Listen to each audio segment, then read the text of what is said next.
the traditional way of doing this, normally someone will clamp a board across the countertop, and then a circular saw will run across that straight edge, and that gets you a nice straight cut. It's best to use a really fine tooth blade. This one is actually a lot coarser than you normally use, but it's a pretty sharp blade, and I'm going to take it nice and slow and hope for the best. I'm doing it a little different. This is a track saw. It's made by a company called Festool. This is a pretty inexpensive saw. I think you probably get them at Harbor Freight. You can also maybe check Craigslist or a yard sale. You might find one.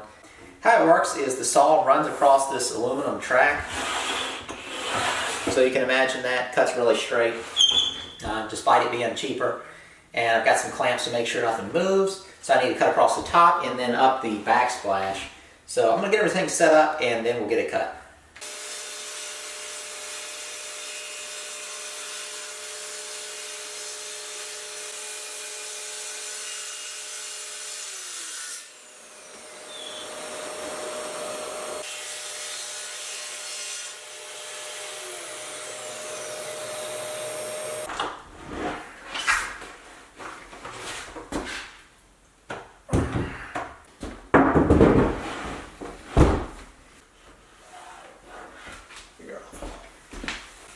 Pretty clean. It's got the tiniest bit of chipping up here, but not enough to make a difference. You could just take a Sharpie marker and just kind of hit those with just a little dot and that will disappear. I'm not even going to do that, it's so small.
We got everything hooked up. Tank is now filling up. I'm gonna go cut the bathroom hot water. Open that up because air is gonna be building up in this system.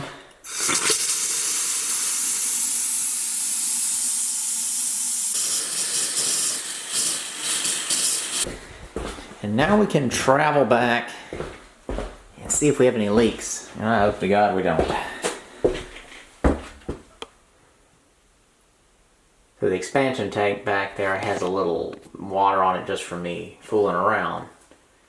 But we're looking for any additional leaks. So what I'm going to go ahead and do is just get everything nice and dried up.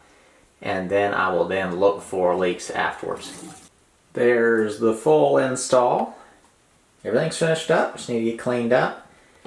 Got the pressure relief valve plumbed down to the pan.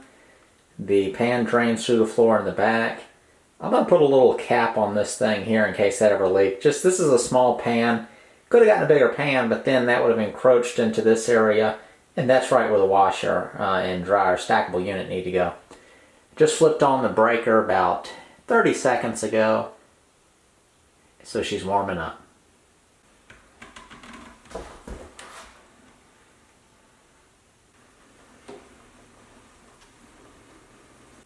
So that was ironing on the end caps, one on this short piece and the other on the long piece of counter here. So they come pre-cut, ready to go. You just iron them on. It's just a heat bond, just an adhesive on the back, use the iron.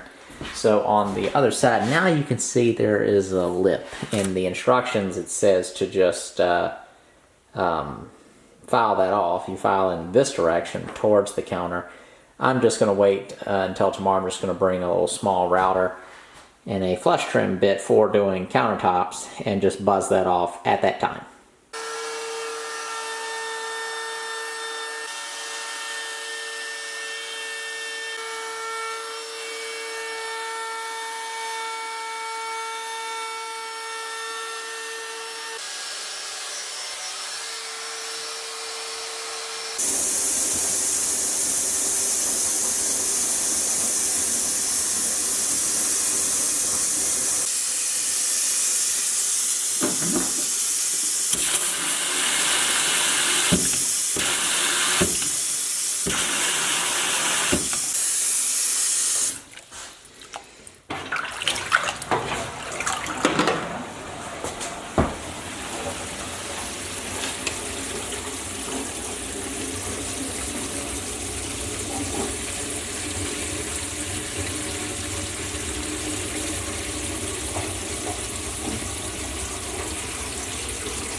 So I've got the counters all done. They are fastened down. The sink is mounted. I siliconed around the sink. I siliconed around the faucet and the sprayer. All that is fixed in place. Drain lines are done. Dishwasher's hooked up. Just test ran it.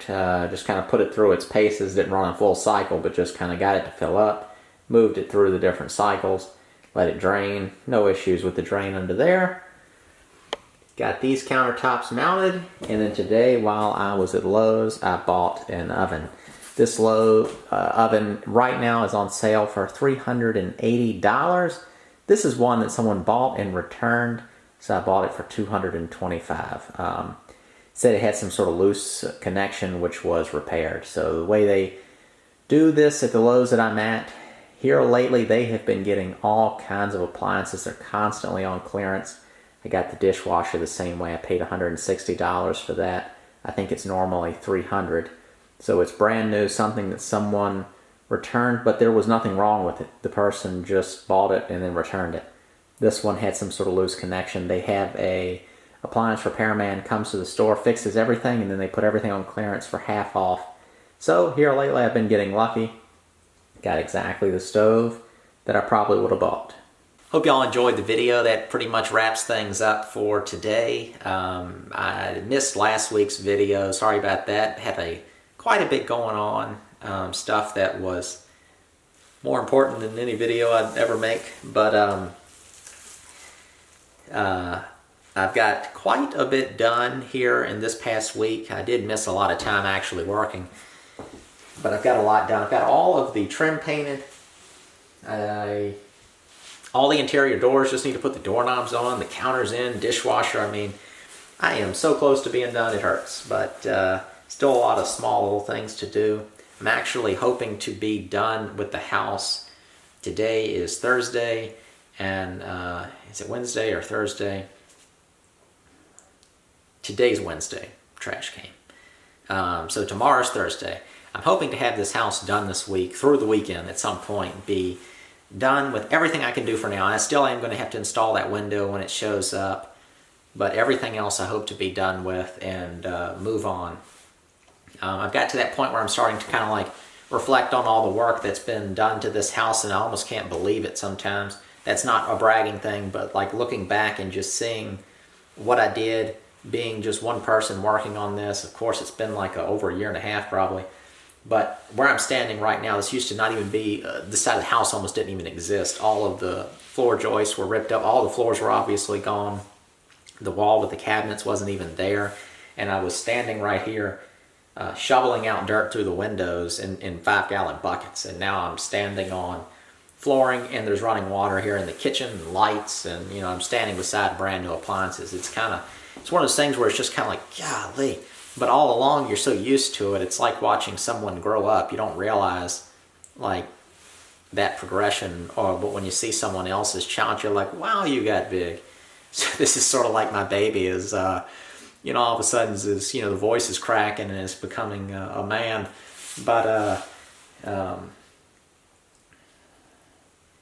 I guess that's pretty much it. I don't need to keep rambling on. One thing I meant to do last week, I feel bad for not doing it because I emailed the fella and told him that I would, just in case it had any bearing on anything he was going to do.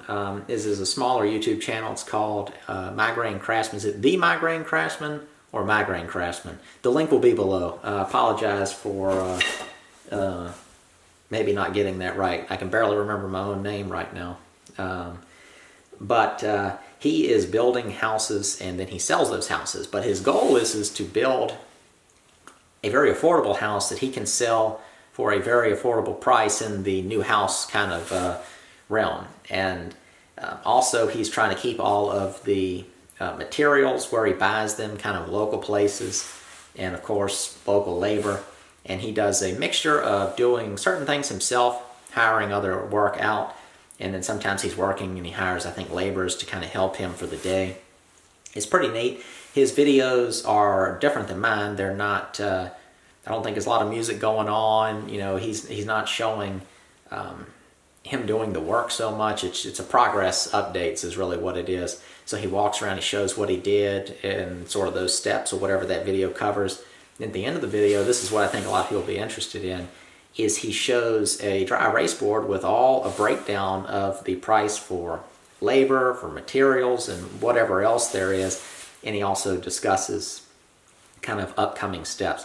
So it's an interesting take on a similar thing of what I'm doing. I'll be keeping this house as a rental, but I could sell it. It's the same thing in the end. And reason I'm mentioning it is because so many people ask me, why don't you tear this house down and just build a new one, or why don't you just build a house somewhere else? But for me, the reason is I can get this house. I bought the house and the land for under $12,000, and then I'm able to use, I say little bits of money, incrementally pay for the rest of what it becomes. So for me, it's like I'm financing the house, but I don't pay interest. But there is a lot of work. I guess there's the interest right there. But so it's a way that I can do these houses and afford them. And for me personally, like if I was building a house, I think I wouldn't be there every day. I would just hire out and they would do the work, and I'd show up and certain things would be done. Of course, I'd be here sometimes. But I think as far as video series, for me personally, this has been an interesting way to go, because so many of y'all live in houses that aren't perfect, and you're going to one day be working on projects. So you don't have to think of it as, I've got to renovate the whole thing. But you could maybe get an idea just from a couple of different videos that I do, and how you could put those to use. But that's it. Check his channel out. He's a very nice fella. He's got a very calm way of presenting his videos, and I think as his channel develops and sort of like develops its own personality, right now I think he's got about 300 some subscribers. And so in those early days, you know, you're really kind of developing your style and you know, go from one project to the next, and videos can kind of jump all over the place. And I've been making YouTube videos for 5 or 6 years, and you can see the difference between the last video and this one. So I just kind of do whatever I want on the day that I'm filming and editing. So I think that's pretty much it. I'm running my mouth. This is like the 4th attempt. I think I only have about a minute left of time for the cards full. So check out my book as well. That explains kind of how I go about finding places like this. Get asked that a lot. That book tells you everything that I know and do to find these houses. It's not super long. I think it is estimated it takes about 45 minutes to read it. You could probably read it faster than that if you're smarter than me.